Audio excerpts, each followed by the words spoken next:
Now we're going to take a look at the 30th President of the United States, Herbert Hoover. Again, we have 5 criteria: growth, finances, international politics, war and security, and the most important, did he leave the country better or worse? Let's start with growth. He came in with what seemed to be a very strong economy. He won in a landslide as Coolidge decided not to run again. Coolidge was very popular. Things seemed to be going well for most people as outside observers. There were some warning flags with regards to the farmers, with regards to speculation, but I think most people thought things were going in the right direction, and then the stock market crashes in 1929. So the question you have to ask is, does the Great Depression that follows, is it something Hoover could have done something to prevent or at least mitigate? And I don't think he could have prevented any kind of recession. I think there was going to be a very serious recession. As I said, under Coolidge, he made horrible mistakes with regards to deregulation and not acting to support farmers, and that led to the financial collapse. That does fall on him. But Hoover himself thought this was going to be a short recession, similar to 1920-21, and I think it could have been if Hoover had acted really in any way at all. Hoover seemed obsessed with balancing the budget and not spending rather than addressing the problem. He was very focused on what he called volunteerism, where he would call on local people to volunteer their time and their efforts and have local governments solve the problem rather than having federal interventions or having the federal government come in really anyway. He stuck with his guns on deregulation. He stuck with his guns with regards to non-intervention, even as banks were collapsing. He really didn't start implementing any serious reforms until a year and a half, arguably even 2 years into the recession. And even then, the reforms he did were things like the Smoot-Hawley tariffs, which were a horrible plan. Creating, his intention was that he was going to help by doing protective tariffs to help the farmers have, and if you're in a recession and then you make things cost more, just a horrible plan. He refused in many ways to just use money to fix things, to just fund and subsidize, which could have been what solved the collapse. I think we have a parallel in modern times with the Great Recession and the spending that was done, the Keynesian approach to economic collapse. I think had that been done, I think much of the Great Depression could have been avoided, but it had to be done in the early days and quickly so that people would have confidence in the financial markets. And I think he identified correctly that a lot of the problem was lack of confidence in the financial markets, but he did nothing to address the lack of confidence for all intents and purposes.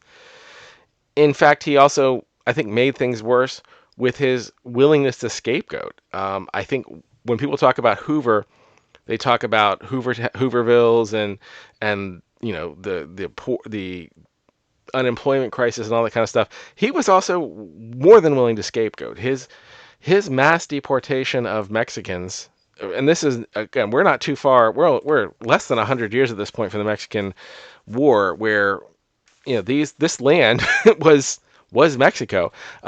He just did mass deportations. He would spend money apparently on mass deportations and stoking racist ideologies and ideas to find a scapegoat to blame other than himself, leading to just, and I can't imagine any of that helped the farm industry.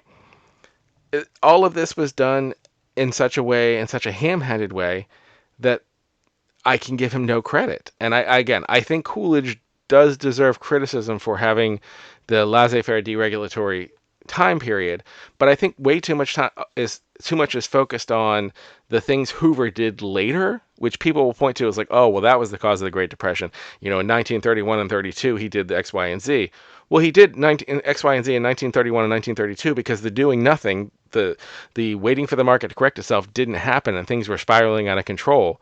And then when he dove in later, the way he dove in was to still try to have market manipulation with tariffs rather than just giving subsidies, creating jobs, doing something to stimulate the economy, propping up the banks, in some way, maybe not propping up, but like making sure that people had confidence in the banks. He didn't do any of that until very late. He literally had the bonus army sitting on the White House and has MacArthur go and chase them off. It's remarkable how bad of a job he did managing a crisis, I kind of wonder, would this have been a very serious, again, as he believed it was, a very serious recession akin to 1920-21 if he had just acted in any way, shape, or form? Or was this actually a necessary thing to the Great Depression? I think where you put Coolidge and Hoover, I think, depends on how much you blame Coolidge and how much you blame Hoover. I blame Coolidge, I would say, for about a quarter, maybe a third. I think he is the causal factor of the start of the collapse, but then Hoover just ran it downhill to the ground. And again, you can also blame Hoover because he was the Commerce Secretary under Coolidge, and a lot of the planning and policy was his. So in terms of growth, horrible, horrible ranking, possibly the lowest we've had. The economy completely collapses, and we go into one of the greatest recession in American history. Also hits him with regards to finances. His obsession with keeping the budget relatively balanced, or trying to keep spending in line when this is the time to spend in a crisis, just unforgivably bad. In terms of international politics, I'd say he's fine. Um, he he's similar to Coolidge and Harding, was trying to undo some of the horrible decisions we made in Central America, trying to end the banana wars and undo all of those things. But the Mexican repatriation was also just disgusting, and also a huge remark against him. In terms of war and security, I would also say he was fine. I guess we didn't start any major wars. There were some issues of civil disobedience because the Great Recession was going on. But we didn't start the Civil War. And I think that's where we kind of get to the better or worse scale, which is where we're going to talk about where we're putting Hoover.